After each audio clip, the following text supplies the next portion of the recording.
नमस्कार दोस्तों, मैं आपका दोस्त सनी सिंह चौहान। दोस्तों सबसे पहला क्वेश्चन होगा आपके हिंदी के पेपर में गद्यांश। गद्यांश का संदर्भ वगैरह लिखना होगा, तो संदर्भ लिखने के लिए सबसे पहले आपको गद्यांश को ध्यान से पढ़ना है, ठीक है दोस्त?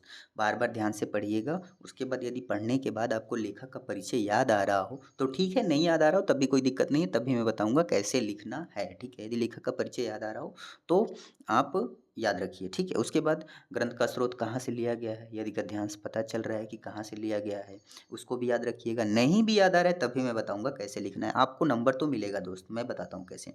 उसके बाद प्रसंग, जैसे कि प्रसंग के मतलब ये हो गया जैसे गद्यांश किस संदर्भ में लिखा गया है, उसकी संक्षिप्त जानकारी आपको देनी है, ठीक है? तो यानी कि प्रसंग किस संदर्भ में लिया गया है, उसकी संक्षिप्त जानकारी दे दीजिएगा कि इसका मकसद क्या है, ठीक है? जो भी गद्यांश है तो वो उसमें कहना क्या चाहता है, जो लेखक है उसमें कहना क्या चाहता है। मुख्य विषय वस्तु गद्यांश में व्यक्त मुख्य विचार या संदेश को स्पष्ट करना है, यानी कि उससे आपको सीख क्या मिलती है, क्या समझ में आ रहा है उस गद्यांश को पढ़ने पे, वो सारी चीज़ें बतानी है। शैली और भाषा को ध्यान से देखिएगा, जैसे कि मान लीजिए कौन-सी शैली है, कौन-सी भाषाओं का यूज़ किया गया है, ये सारी चीज़ें देखना है। नहीं भी पढ़े हो तब भी कोई दिक्कत नहीं है, अभी लास्ट में मैं बताता हूँ कैसे लिखना है, ठीक है?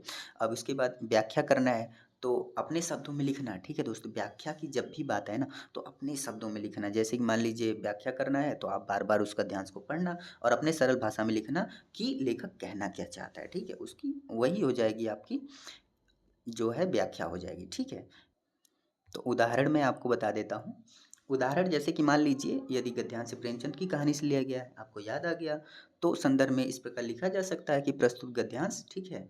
प्रस्तुत गद्यांश प्रसिद्ध लेखक प्रेमचंद की कहानी पंच परमेश्वर से लिया गया है। और यदि नहीं याद आ रहा है तब भी आप लिख सकते हैं। कैसे लिख सकते हैं? प्रस्तुत गद्यांश हमारी पठित पाठ्य पुस्तक, ठीक है? हमारी पठित पाठ्य पुस्तक, किताब का नाम तो ज़रूर याद कर लेना दोस्त। अगर किताब का नाम नहीं याद है तब भी कोई दिक्कत नहीं है, तब भी आप लिख सकते हो पठित पाठ्य पुस्तक से लिया गया है, ठीक है?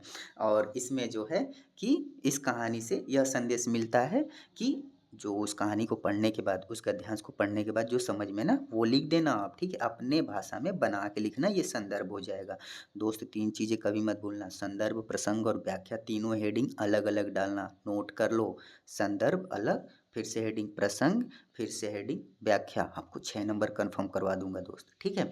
तो प्रसंग में क्या है? प्रसंग में आपको क्या करना है ना, इस गद्यांश में लेखक ने मित्रता और न्याय की भावना के बीच द्वंद्व को प्रस्तुत किया है। लेकिन अब मान लीजिए उसको पढ़ने के बाद तो आपको समझ में आएगा कि उसमें क्या कहा है। मान लीजिए ये तो एग्जाम्पल एक दिया जा रहा है आपको, लेकिन उसको पढ़िएगा तो उसमें लेखक क्या कहना चाहता है, किससे रिलेटेड बातें की है, वो बात आप लिखना कि किसके संबंध में बात किया जा रहा है। उस गद्यांश को जब पढ़ोगे दोस्त ना, तो आपका दिमाग खुद ही चलेगा कि इसमें किसके बारे में बात किया जा रहा है। वही लिख देना कि किसके बारे में बात कर रहा है और क्या कहना चाहता है, ठीक है?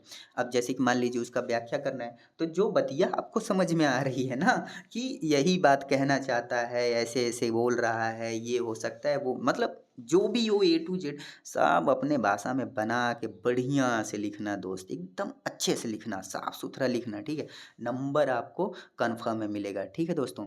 अब जैसे कि मान लीजिए वो 2 प्रकार के होते हैं, जो गद्यांश आएगा ना, वो 2 प्रकार का होता है।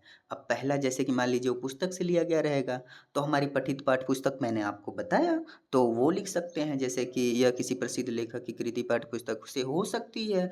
अब दूसरा जो है कि आपकी बुक से नहीं लिया गया रहेगा, किसी भी असामान्य भाषा में लिख दी जाएगी और उसे जो है कि एक नॉर्मली आपको पढ़ना पड़ेगा और उसका जवाब आपको देना पड़ेगा। यदि गद्यांश पुस्तक से लिया गया हो, तो संदर्भ इस प्रकार लिखिए, प्रस्तुत गद्यांश प्रसिद्ध लेखक, लेखक का नाम वगैरह लिखिएगा, फिर पुस्तक या कहानी, निबंध का नाम लिखिएगा, उसके बाद मुख्य विषय के बारे में बताइएगा, ठीक है? उदाहरण जैसे प्रस्तुत गद्यांश प्रसिद्ध लेखक मुंशी प्रेमचंद की कहानी पंच परमेश्वर से लिया गया है। यानी कि हमारे कहने का मतलब ये है कि जो प्रस्तुत गद्यांश है, उसको आप अगर बुक से पता है, लेखक का नाम वगैरह पता है तो लिखिएगा और नहीं भी पता है तब भी कोई दिक्कत नहीं है, ठीक है? अगर नहीं पता है तो आप प्रस्तुत गद्यांश एक सामान्य अनुच्छेद है, ठीक है ना? अब अनुच्छेद तो डिफ़िकल्ट लग रहा होगा ना दोस्तों, तो ठीक है, अनुच्छेद नहीं याद रख सकते हो तो मत रखना। आप ऐसे लिख देना कि प्रस्तुत गद्यांश एक सामान्य लेख से लिया गया है, एक कहानी से लिया गया है, एक लेख है ऐसे लिख देना, ठीक है ना? एक गद्यांश है जिसमें मुख्य विषय पर जानकारी दी गई है। किस पे जानकारी दी गई है उसको पढ़ने के बाद आपको समझ में आ जाएगा किसके बारे में बात कर रहे हैं, वो लिख देना, ठीक है? और वो जो लेखक है वो क्या विचार स्पष्ट करना चाहता है वो विचार आप डाल देना, ठीक है दोस्त? तो यहाँ पे देखिए कुछ एग्जाम्पल है। प्रस्तुत गद्यांश एक सामान्य विचार प्रस्तुत करता है, ठीक है? तो ये जो है आप देख सकते हो यहाँ पे यहाँ पे सामान्य विचार प्रस्तुत करता है और उसके बाद इसके महत्व के बारे में भी आप लिख सकते हो कि महत्व क्या है, ठीक है?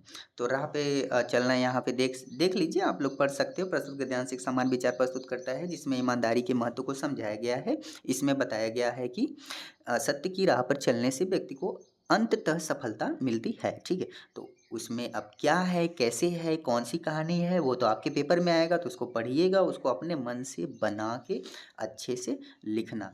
आपके पुस्तक से नहीं भी लिया गया हो तब भी आप उसको अच्छे से लिख सकते हो। अब इसके बाद क्वेश्चन आता है पद्य का, यानी कि पद्य कैसे होते हैं, तो ये मैं आपको नेक्स्ट वीडियो में बताता हूँ, ठीक है दोस्तों?